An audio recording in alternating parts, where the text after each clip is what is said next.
Hello दोस्तों, कैसे हैं आप सब। हमारी कहानियां देखने के लिए हमारे चैनल को सब्सक्राइब कीजिए और हाँ, बेल आइकॉन पर क्लिक करना मत भूलिएगा। सुमन आज बहुत चिढ़ी सी हो रही थी। सुनील ने कई बार उससे पूछा पर वो जवाब ही नहीं दे रही थी। फिर अचानक से वो गुस्से में बोल ही पड़ी। तुम जानना चाहते हो ना मैं गुस्सा क्यों हूँ? गुस्से की वजह है सासू माँ। मैं जब भी कुछ खाने का बनाती हूँ वो मुंह बना लेती है। एक तो खाना बनाओ और ऊपर से ताने सुनो कि मैं खाना अच्छा नहीं बनाती हूँ। अरे सासू माँ की पसंद का खाना कैसे बनाऊं ये मुझे बताओ। कोई भी खाना ऐसा है जो उन्हें पसंद आए। जितनी मर्जी कोशिश कर लूं वो कभी मेरी तारीफ नहीं करती। मिर्च हल्की डालो तो कहेंगी तेज डाल, फीकी बनी है सब्जी। और जब मिर्ची तेज डालती हूँ तो कहती है तूने मिर्ची तेज कर दी है। जितना मर्जी कर लूं पर उन्होंने कभी मेरे हाथ के खाने को पसंद नहीं किया। मेरे गुस्से की यही वजह है। मैं क्या करूं सुमन, मैं माँ को कुछ कह भी तो नहीं सकता। वो बोलेंगे कि तुम मेरे से उनकी बुराई करती हो और फिर तुम्हारे लिए वो कुछ बोलेंगी तो मुझे अच्छा नहीं लगेगा। अक्सर ही ऐसा होता था। सुमन की सास को उसका खाना पसंद आता ही नहीं था। ये क्या बहू, राजमा में मिर्चें बिल्कुल भी नहीं डाली हैं, फीके राजमा बनाए हैं। ऐसे थोड़ी होता है माँ जी, मैं भी तो इतनी मेहनत से बनाती हूँ। हम भी तुम्हारी उम्र के जब थे तो सारा रसोई का काम करते थे। अब तुम आ गई हो तो तुम्हारे हाथों में रसोई की बागडोर दे दी है, तो अब तुम ही तो खाना बनाओगी। एक काम करो, आज करेले आलू की सब्जी बना लो, बढ़िया करारी सी बनाना। ठीक है माँ जी, सब्जी वाला जा रहा है, मैं करेले ले लेती हूँ। सुमन सब्जी वाले भैया को रोक लेती है। कच्चे कच्चे करेले देना, बीज वाला करेला ना हो। आंटी जी मुझे पता है आप अपनी पसंद की सब्जी लेते हो, इसलिए मैं आपको पका हुआ करेला नहीं दूंगा। ये देखो बढ़िया कच्चा करेला है।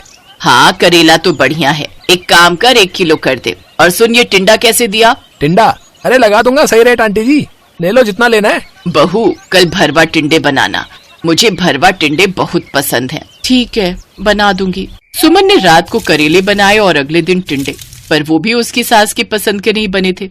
ये उसकी सास का कहना था। बहू कोई फायदा नहीं, तुम बढ़िया खाना बना ही नहीं पा रही हो, मुझे तो बिल्कुल पसंद नहीं आता। एक काम करो, तुम कहीं से कुकिंग क्लास ले लो ताकि तुम मेरे हिसाब से मेरी पसंद का खाना बना सको। अब तो मैं हिम्मत हार गई हूँ माँ जी, आपको तो कोई खाना पसंद ही नहीं आता।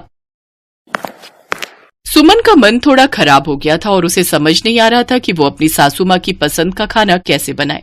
माँ जी आखिर क्या पसंद करेंगी कि ऐसा क्या खाना बनाओ जिससे उनके मुंह में पानी आ जाए और उनका दिल खुश हो जाए।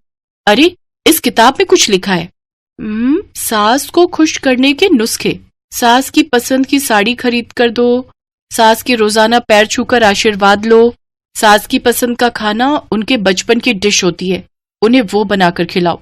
मिल गया आइडिया, सासू माँ की बचपन की पसंदीदा डिश बनाकर उनको खिलाऊंगी जो सुनील की नानी माँ यानी कि सासू माँ की माँ बनाती थी। सुमन ने अपने ससुर जी से इस बारे में बात की। बहू जहाँ तक मैं जानता हूँ, एक बार सुनील की नानी ने मुझे बताया था कि तुम्हारी सास को बचपन में तंदूर की रोटी के साथ बैगन का भरता बहुत पसंद था। बहुत शौक से खाती थी वो बैगन का भरता तंदूरी रोटी के साथ, और हाँ साथ में तड़का छाछ भी पीती थी भाई। थैंक यू बाबूजी, आपने मुझे ये सब बताया। सुमन ने वही तंदूरी रोटी और बैंगन का भरता बनाने के बारे में सोचा। हाँ सुनील, मैं अपनी सासू माँ के बचपन की याद को ताजा करूंगी और उनके लिए तंदूरी रोटी और बैंगन का भरता बनाऊंगी और साथ में तड़का छाछ भी। मैं तो कहता हूँ कि तुम्हारे चेहरे पर बस ये खुशी ऐसे ही बनी रहे। आज माँ की पसंद का खाना बनाने जा रही हो, देखना उन्हें जरूर पसंद आएगा। सुमन की सास जब तक मंदिर गई हुई थी, सुमन ने पीछे से झटपट ताजे बैंगन और अन्य सामग्री खरीदी और पूरी लगन और प्रेम से बैंगन का भरता और तंदूरी रोटियां बनानी शुरू की और साथ में तड़का छाछ भी तैयार की। घर में तंदूरी रोटी और भरते की खुशबू फैलने लगी। कुछ देर बाद जब सुमन की सास मंदिर से लौटी तो कमरे में आराम करने चली गई। दोपहर का टाइम हो रहा था, लंच का समय था, संडे का दिन था, इसलिए सुनील भी घर पर था। सुनील ने जानबूझकर सुमन से सवाल किया, तब कौशल्या भी वहीं बैठी थी। सुमन आज मेरी संडे की छुट्टी है, दोपहर के खाने में क्या स्पेशल बनाया? आज मैंने माँ जी के बचपन की पसंदीदा डिश बनाई है जो नानी माँ बनाती थी, बैंगन का भरता, तंदूरी रोटी और साथ में तड़का छाछ। माँ जी ये तो आपकी पसंद का खाना है ना? खाने की थाली में तंदूरी रोटी, बैंगन का भरता और तड़का छाछ देखकर सुमन की सास की आंखों में आंसू आ गए। हाँ बहू, ये तो मेरी पसंद का खाना है, मेरी माँ बचपन में बनाती थी और मुझे गरम गरम खिलाती थी। तुमने तो मुझे मेरे बचपन की याद दिला दी। ये स्वाद बिल्कुल वैसा ही है जैसा मेरी माँ बनाती थी। तुमने मेरे बचपन की सारी यादें ताजा कर दी बहू। थैंक यू माँ जी, आपको मेरे हाथ का खाना पसंद आया, ये देखकर मैं बहुत खुश हूँ। मैं हमेशा से यही चाहती थी कि मैं आपकी पसंद का खाना बना सकूं। सुमन की सास ने सुमन को गले से लगा लिया। उस दिन से सुमन और उसकी सास का रिश्ता और भी मजबूत हो गया। सुमन ने यह साबित कर दिया कि प्यार और सम्मान से रिश्ते और भी मजबूत होते हैं। सुमन की एक छोटी सी कोशिश ने उसके और उसकी सास के बीच में एक प्यार भरा रिश्ता कायम कर दिया।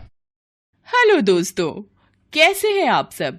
हमारी कहानियां देखने के लिए हमारे चैनल को सब्सक्राइब कीजिए और हाँ, बेल आइकॉन पर क्लिक करना मत भूलिएगा।